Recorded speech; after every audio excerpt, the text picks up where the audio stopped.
And welcome back to Sports Mecca right here on Rocky Top again. I'm Adam Berzal. This is Cory Sanding. Now, Cory, Tennessee basketball getting started up soon. Vols had 2 exhibition games. One against Carson Newman, blew him out of the water, and then a tough, close game in Clemson, South Carolina, took down the Tigers. Now, you actually have a little insight for us on the Tennessee basketball team this year.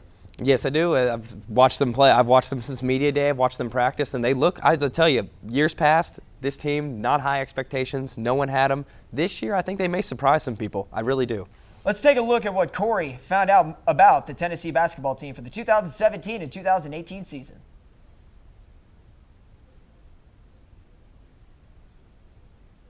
Fakes a 3, drives, kicks it off to Schofield. He'll fire a 3 and make it. Money!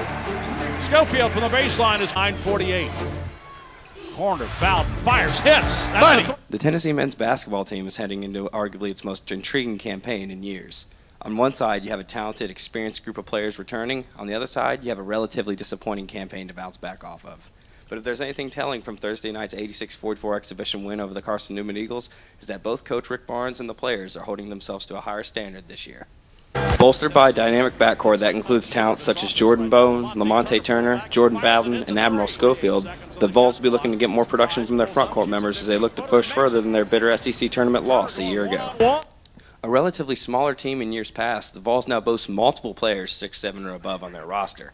Guys who can shoot in Zach Kent, guys who can rebound in Derek Walker, and guys adept at finishing down low in John Fulkerson and Kyle Alexander.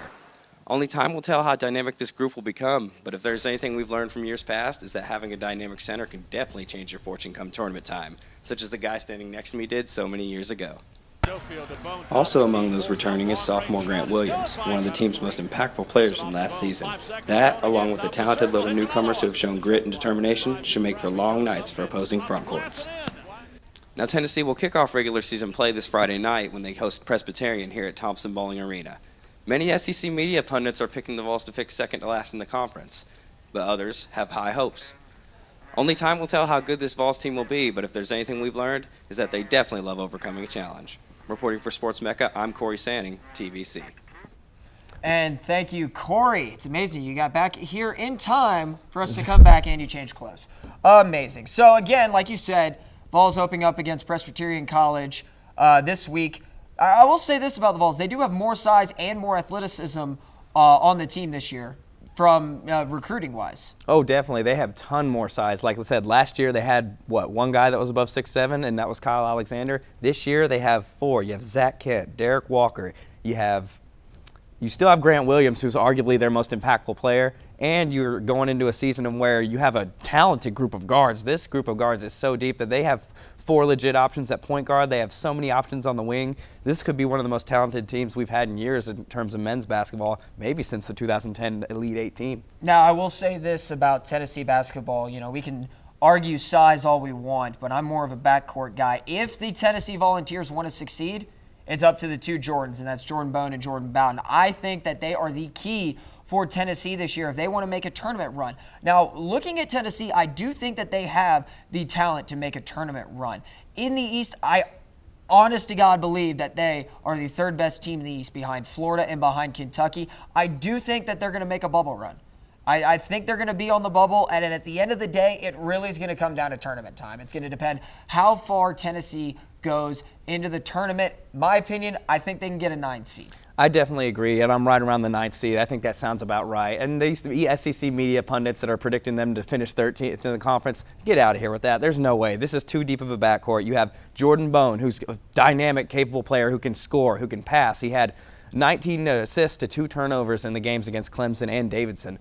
You have Jordan Bowden, pure scorer, 6'5", can play above the rim, can shoot the 3. Lamonte Turner can shoot. Chris Darrington. You have James Daniel III, who is probably the most secretly kept weapon in all of college basketball, who led the entire nation in scoring just 2 years ago when he was at Howard University, and he's coming off the bench. I mean, one thing that Tennessee really is going to have to pick up on is, we mentioned Kyle Alexander is the biggest player on Tennessee's team at 6'11". After that, we got a couple 6'8", 6'9", 6'10s. But Tennessee struggled last year in rebounding, especially on the defensive side. Way too many second chance points for teams like Kentucky, Florida, Auburn, Arkansas, and Missouri. That was the Achilles heel for Tennessee. Tennessee can shoot. We saw that against Carson Newman. It doesn't matter who you're playing. You put up 85 points against somebody, you're doing something right. And then you go beat another Power 5 team. Again, your shooting's there.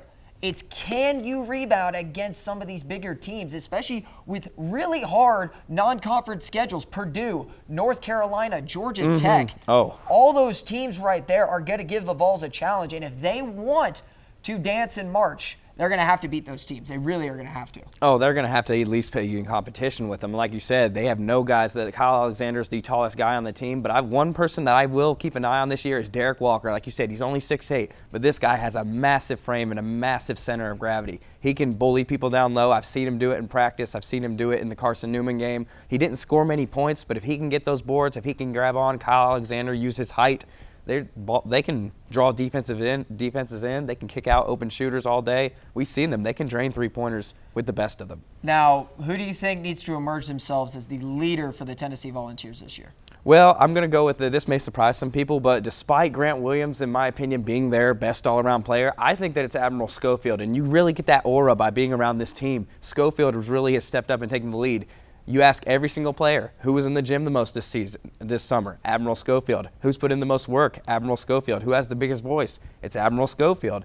It's Jordan. You could say Jordan Bone because he's the point guard and he's really turned into a really gifted passer. But Schofield, at the end of the day, is my most critical player for the Vols this season. I mean, when you look at it, you can have leaders on the court, but then you also have the leader off the court. And the leader off the court is what makes a team good. So you can make an argument for Jordan Bone and Grant Williams on the court because they are Tennessee's best players. But I do agree with you. I think Admiral needs to step up off the court and keep everybody focused. So again, Vols will take on Presbyterian College on November 10th, and that should be a pretty good game. How many points do the Vols win by? Oh, that's a tough one. I'm going to go with the Vols are going to beat Presbyterian by, I'll say, within the realm of 12 to 18 points. You're saying 12 to 18? Give me 25 on the Vols. That's all the time that we're going to have for this part of Sports Mecca. Do not go anywhere because we got a special treat for all of you out there. The introduction of the new Do You Know Sports game show sponsored by Sports Mecca. Stick around, folks. For Adam Verzon, Cory Sanding, we'll see you in a bit.